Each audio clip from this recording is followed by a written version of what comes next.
Hello everyone. So we are solving the back exercise of the chapter solutions and today we will discuss question number 36.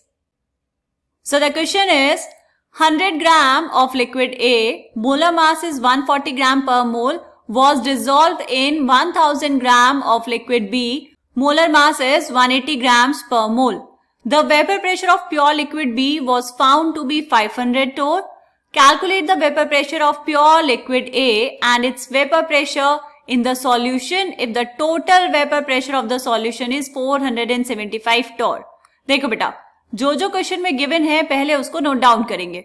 आपको कहा कि आपके पास था एक liquid A जिसका मास था 100 ग्राम और उसका मोलर मास कितना था बेटा? मोलर मास आपको दिया है 140 ग्राम्स पर मोल. ओके, उसको आपने डिसॉल्व करवाया 1000 gram of liquid B. So WB equals to 1000 gram and MB is equals to 180 gram per mole. ये उसका मोलर मास आपको गिवन है. ठीक है, vapour pressure of pure liquid B मतलब P0B is equals to 500 torr. Okay, आपको क्या calculate करना है बेटा? आपको कैलकुलेट करना है vapour pressure of pure liquid A मतलब P0A. ठीक, इसके अलावा और क्या क्या चीजें गिवन है? इसके अलावा आपको दिया है बेटा टोटल प्रेशर PT या फिर इसी को हम लिखते हैं P is equals to 475 torr. Okay, और क्या निकालना है बेटा? इसके अलावा vapour pressure in the solution of A मतलब आपको कैलकुलेट करनी है PA की वैल्यू. समझ आया? देखो यहाँ पे फॉर्मूला क्या लगाएंगे बेटा? According to Rolle's law, total pressure is equals to P0A XA plus P0B XB. तो यहाँ पर XB की वैल्यू हम कैलकुलेट कर सकते हैं, मोल फ्रैक्शन है वो. XA भी मोल फ्रैक्शन है, ये भी कैलकुलेट कर लेंगे. P0B आपको दिया है, P आपको दिया है, P0A आपको कैलकुलेट करना है. ठीक है, तो सबसे पहले हम कैलकुलेट करेंगे बेटा मोल fraction of A and B. तो यहाँ पर कैलकुलेट करने पड़ेंगे नंबर ऑफ मोल्स.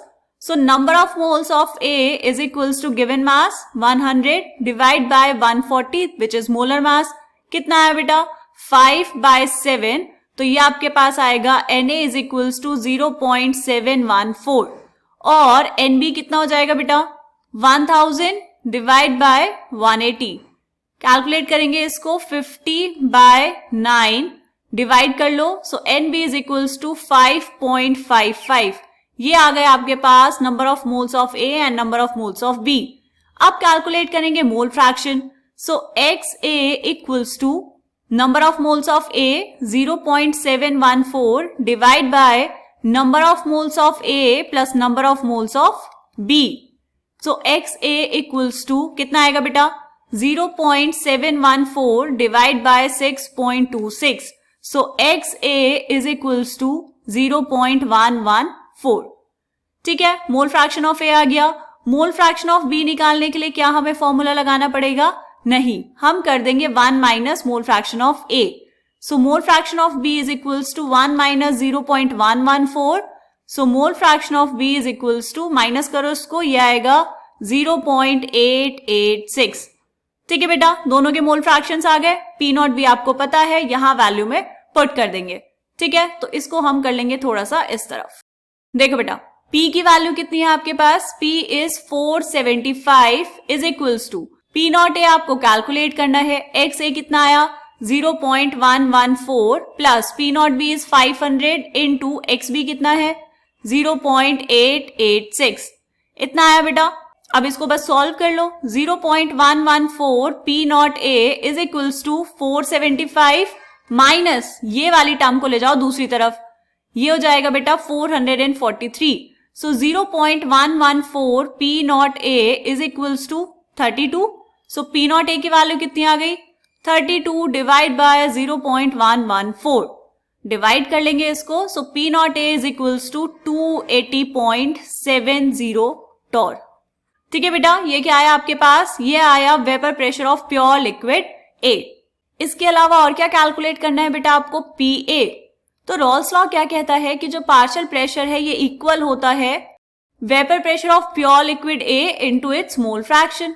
ठीक, सो P आपको कैलकुलेट करना है. P0A कितना आया? 280.7 इंटू XA कितना बेटा? 0.114, मल्टीप्लाई करेंगे इसको तो ये आएगा 31.999. इसको हम क्या लिख सकते हैं? PA is 32 torr. So this is the vapor pressure of A in solution.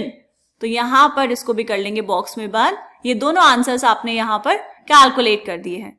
ठीक है, मिलते हैं नेक्स्ट क्वेश्चन में. तब तक के लिए बाय बाय.